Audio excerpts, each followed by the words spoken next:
آیت اللہ سستانی کی میں بریف بایوگرافی کتنی 2-4 منٹ 5 منٹ ہیں 5 منٹ 5 منٹ آیت اللہ سستانی پہ بول سکتا ہوں. اچھا حضرت آیت اللہ العظمہ سید علی حسینی سیستانی نام ہے, مشہد مقدس میں پیدا. سیستان ایک صوبہ ہے ایران کا, خراسان سیستان بلوچستان. سیستان ایک صوبہ ہے, ایک اسٹیٹ ہے ایران کی, اور وہاں سے ہیں. ان کے والد بہت بڑے عالم تھے, بھائی بھی عالم, اور آغا سیستانی جو ہیں مشہد مقدس میں پیدا ہوئے. ابتدائی تعلیم وہیں حاصل کی, اور اس کے بعد پھر قم آ گئے. آیت اللہ برجردی کے شاگرد رہے 1.5-2 سال. تو آپ کو مشہد, قم اور پھر بعد میں نجف اشرف گئے. تینوں حوضوں کے بڑے بڑے علماء سے علم حاصل کرنے کا موقع ملا. جب نجف اشرف آئے تو آپ تقریباً 19 ایج تھی, 19 سال, اور اس وقت جو ہیں 88 ایج ہے آیت اللہ سستانی کی, 88 سال کے. تو اب آپ اندازہ لگا سکتے ہیں کہ تقریباً وہ 70 سال نجف اشرف میں رہے, اور نجف اشرف میں انہوں نے بڑے بڑے بزرگ علماء سے درس حاصل کیا, آغا محسن الحکیم سے, آغا سید شیخ حسین ہلی سے.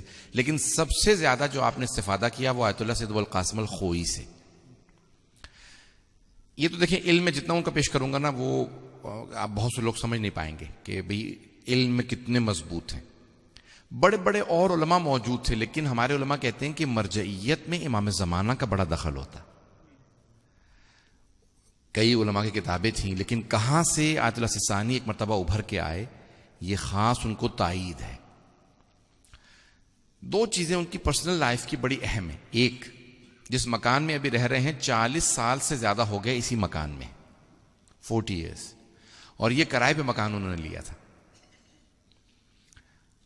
شاید اب ان کے کسی چاہنے والے نے, مقلد نے خرید کے دے دیا ہو ان کو, لیکن انہوں نے نہیں خریدا. ابھی تک جو ہیں وہ اس جگہ پہ کرائے میں تھے. دوسرا, آغا سستانی کے دیکھیں زہد و تقوی بہت زیادہ اہم ہے. علم سے زیادہ تقوی بہت زیادہ اہم ہے. اگر علم ہو اور تقوی نہ ہو تو علم کا کوئی فائدہ نہیں. سارے مراجع جو آیت اللہ سستانی کی تعریف کرتے ہیں وہ ان کے زہد و تقوی کی تعریف کرتے ہیں. اگر آپ ان کے جائیں تو ہمیشہ زمین پہ بیٹھتے تھے, اور ابھی جب کرسی بھی لیتے ہیں تو پلاسٹک کی کرسیاں ہیں, اور بڑے بڑے علماء کہتے ہیں کہ وہ پیسہ اپنے اوپر خرچ نہیں کرتے. سب سے اہم ان کی ذاتی زندگی کی یہ اہمیت ہے. کسی نے ان سے کہا کہ آغا یہ اس وقت نجف کے حالات خراب ہیں, جب صدام کا زمانہ تھا, تو کہا کہ ہمارے گھر میں وہ چیز نہ ہو جو باقی نجف کے لوگوں کے گھر میں نہیں ہے.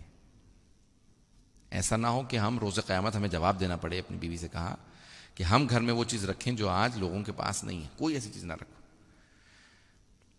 کسی کھانے سے متعلق ہے کہ ان کو کھانا پسند آیا, کسی نے گھر میں بھیجا ان کے, تو کہا کہ نہیں, یہ میں نہیں استعمال کرنا چاہتا. صبح اٹھ کے کہتے ہیں کہ میں تمام کے تمام شیعوں کے لیے پہلے دعا مانگتا ہوں, پروردگارا تو نے آج یہ ذمہ داری مجھے دی ہے, میں سب کے لیے دعا مانگتا ہوں. تو ایک لیڈر کی کوالٹیز ہونی چاہیے, اور ان میں سب سے بڑی کوالٹی ہوتی ہے زہد و تقوی.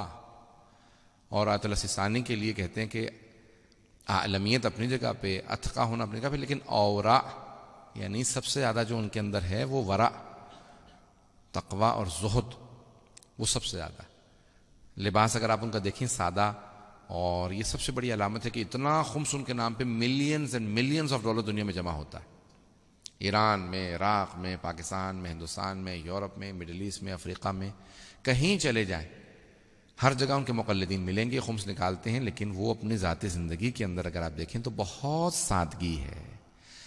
ایک کوالٹی جو مجھے ان کی بہت زیادہ پسند ہے, کسی موضوع پہ جا کے آپ ان سے بحث کر لیں, وہ اس موضوع پہ بہت زیادہ گرپ ہوتی ہے ان کی, بہت مضبوط ہوتی ہے. ایک صاحب جو ہیں وہ ان سے بحث کر رہے تھے جنگ سے متعلق, تو آغا سستانی نے 10 منٹ ان کے ساتھ بحث کی, تو کہنے لگا کہ مجھے لگ رہا ہے کہ یہ جو بات کر رہے ہیں نا سیکنڈ ورلڈ وار, یہ ساری کی ساری انہوں نے کتابیں ان لوگوں کو لکھ کے دی ہیں. وہ اپنے طور پہ لندن سے ہمارے ساتھ گئے ہوئے تھے, بہت اپنے آپ کو قابل سمجھتے تھے. تو 10 منٹ بحث کے بعد کہنے لگے کہ مجھے لگتا ہے کہ آیت اللہ سستانی نے یہ ساری کتابیں لکھی ہیں سیکنڈ ورلڈ وار پہ. تو ایک کسی موضوع پہ آپ ان کو, لندن جب علاج کے لیے آئے تھے, 5 منٹ ہونے والے, میں ایک آخری بات پیش کر رہا ہوں. لندن جب علاج کے لیے آیا آیت اللہ سستانی, تو اپنے وکیل سے, داماد سے کہا کہ میں اگر مطالعہ نہ کروں تو میں سو نہیں سکتا, اگر نہیں پڑھتا تو میں سو نہیں سکتا. تو یہاں میرے پاس ہاسپٹل میں کتاب نہیں ہے, تو کچھ کتابیں لا دو تاکہ میں پڑھ لوں.